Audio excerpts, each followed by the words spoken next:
Semakin mendengarkan analis ETF, tampaknya ETF IT di bulan Mei jauh dari kata disetujui dan sebenarnya kurang dari 50% untuk disetujui. Ditambah lagi, SEC kemarin baru saja mengadakan investigasi terhadap Ethereum Foundation dengan mengklasifikasikan IT sebagai security. Nambah sentimen buruk lagi pastinya. Padahal beberapa tahun lalu ketua SEC yaitu Gary Gensler sudah pernah bilang Ethereum itu bukan security. Nah pertanyaannya, kalau ETF Ethereum ditolak, gimana nasib Ethereum serta dampak terhadap harganya? Dan juga bagaimana skenario bullish atau bearishnya nanti? Oke, mari kita bahas di video malam ini. Oke, let's go!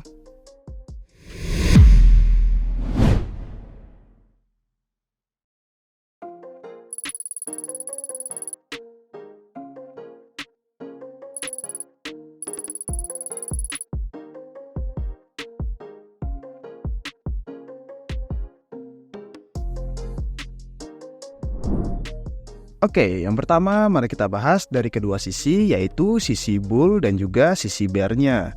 Yang pertama, sisi bull. Sisi bull-nya bisa memperpanjang pemicu positif dan menjaga narasi pasar yang ditunggu-tunggu. Ingatkah kalian gerakan harga Bitcoin sejak bulan Oktober 2023 hingga ETF diluncurkan?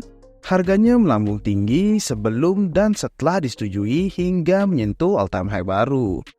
Nah, kalau dari sisi bear-nya, banyak uang yang sudah di posisi IT, rasio IT-BTC yaitu naik sekitar 12% sejak persetujuan ETF Bitcoin, dan modal tersebut ditarik untuk memegang cash atau masuk ke altcoin lainnya, yaitu bisa saja L1, AI, narasi panas baru-baru ini, dan lain-lain. Beberapa orang merasakan penolakan ini bukanlah hal yang buruk, karena ada skenario begini. Yang pertama, pasar dapat waktu setahun untuk akumulasi ETF Bitcoin. Yang kedua, Donald Trump menang pemilu Amerika Serikat. Yang ketiga, ETF IT diluncurkan. Yang keempat, tanda tanya. Yang kelima adalah profit. Di mana pada akhirnya ETF Ethereum akan disetujui. Jadi, menunda hal yang positif itu tidak apa-apa. Bayangkan saja waktu lebih banyak untuk menampung demand dari investor. Kalau ETF Ethereum diluncurkan terlalu dekat sama ETF Bitcoin, akan membuat investor itu bingung. Jadi, pandangan orang-orang sepertinya ETF Ethereum akan ditunda. Kecuali SEC benar-benar dikalahkan oleh Coinbase dalam pengadilan banding mereka kali ini, kalau tidak salah di bulan April. Bahkan, Fidelity berani menambah fitur staking untuk pengajuan ETF Ethereum mereka, jadi ada yang mikir Coinbase sudah menang lawan SEC. Nah, si Grayscale juga mengajukan 14A untuk fitur staking juga. Begitupun ARK Invest. Entah bagaimana caranya, karena menurut undang-undang tentang ETF Bitcoin, tidak diperbolehkan menjaminkan aset dasar sebuah ETF. Nah, sementara ada juga yang bilang fitur staking ini tanda Coinbase menang lawan SEC. Begitu juga sebaliknya, ada yang berpikir sebaliknya, bahwa ini adalah pertanda buruk. Akun Twitter ini beranggapan itu tandanya Fidelity menyerah melawan SEC. Jadi sekalian aja masukin fitur yang mereka mau biar jadi satu fase litigasinya yang dimana bakal makan waktu 2 tahun katanya. Nah, karena kami bukan pakar ETF dan tidak jago hukum Amerika Serikat, mari kita lihat saja perkembangan ke depannya. Sekarang, anggap nih kalau bulan Mei tidak disetujui. Terus, ETF Ethereum baru disetujui misalnya tahun depan 2025. Itu malah akan menjadi memperpanjang siklus bull ini. Seseorang ada yang pernah kerja di iShares, ETF-nya BlackRock, dia membagikan pandangannya bahwa pasar udah ngerti kalau ETF Ethereum akan ditolak bulan Mei ini.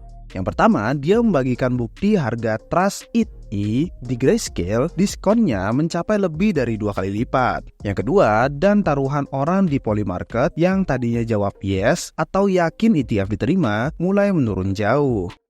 Nah, komentar yang perlu diamati adalah analis ETF Bloomberg, yaitu James Seyfarth dan juga Eric Balchunas. Mereka berdua yang paling ngikutin ETF kripto sejak kemarin menjelang peluncuran ETF spot Bitcoin. Nah, komentar terbaru dari mereka beberapa hari yang lalu ini adalah, yang pertama, sudah ada banyak ETF Ethereum yang kena delay. Yang kedua, delay semua ini udah diduga, bukan hal yang mengejutkan. Yang ketiga, yang paling penting adalah tanggal deadline akhir dari VanEck, yaitu 23 Mei. Yang keempat, James yang tadinya optimis, sekarang percaya tanggal 23 Mei itu pengajuan ETF ETH akan ditolak. Yang kelima, alasannya karena sampai sekarang SEC gak pernah tektokan sama para penerbit ETF tentang Ethereum. Kebalikannya persis dengan ETF Bitcoin kemarin. Yang terakhir, Eric aja bilang dulu mereka sampai bullish sejak 2,5 bulan sebelum peluncuran ETF spot Bitcoin karena ada banyak tanda-tanda bagus dari si SEC. Jadi gimana nih menurut kalian? Apakah yakin pasti ditolak di bulan Mei nanti? Komentar di bawah ya pandangan kalian, bearish ataupun bullish kalian. Oke, terlepas dari perdebatan tentang Ethereum ditolak ETF-nya, adakah good news untuk Ethereum?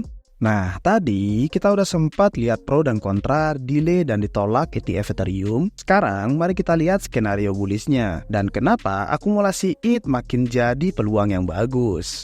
Menurut kami, sesuai bahasan video sebelumnya, ada 3 narasi besar Ethereum. Nah, 2 narasi lagi yang belum disebutkan di video itu adalah ETF dan base rollup.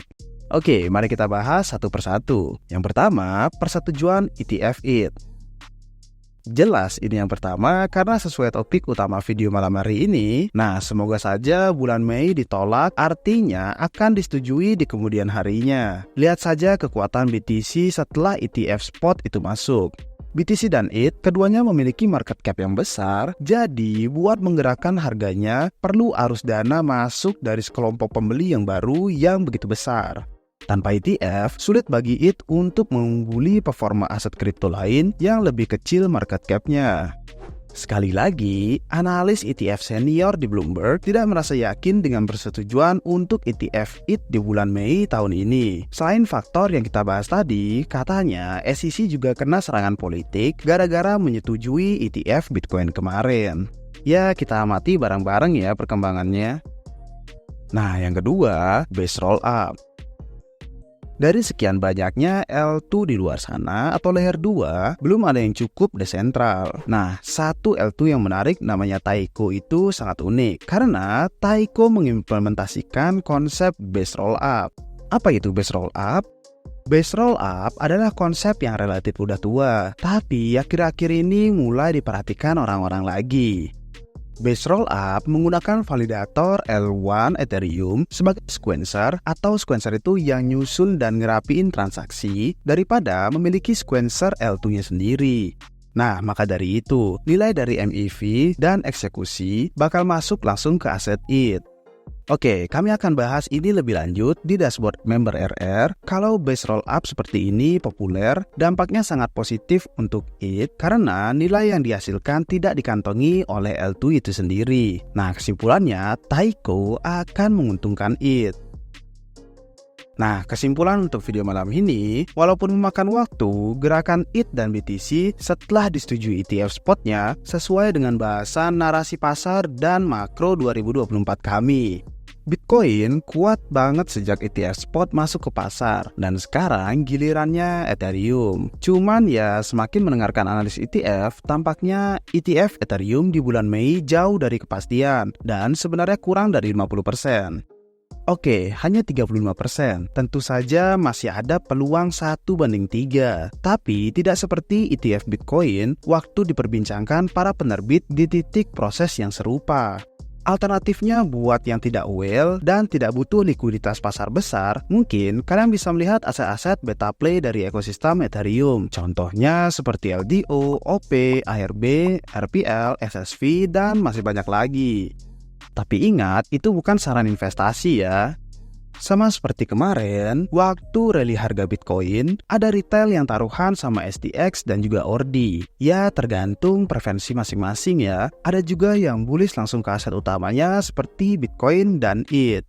Tapi, ada yang cari performa altcoin lebih unggul di masing-masing ekosistem. Nah, gimana nih menurut kalian? Pandangan kami, sentimen ETH tetap baik sih, walaupun ditolak ataupun di-delay ETF-nya. Karena CEO BlackRock sendiri diwawancara CNBC ngomongnya begini, ada value di dalam ETF Ethereum. Ditambah lagi, BlackRock baru saja deposit ke mainnet Ethereum sebesar 100 juta dolar untuk digital asset fund-nya mereka.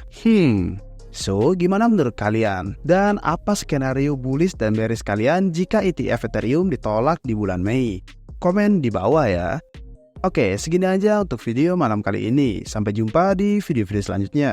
Cheers!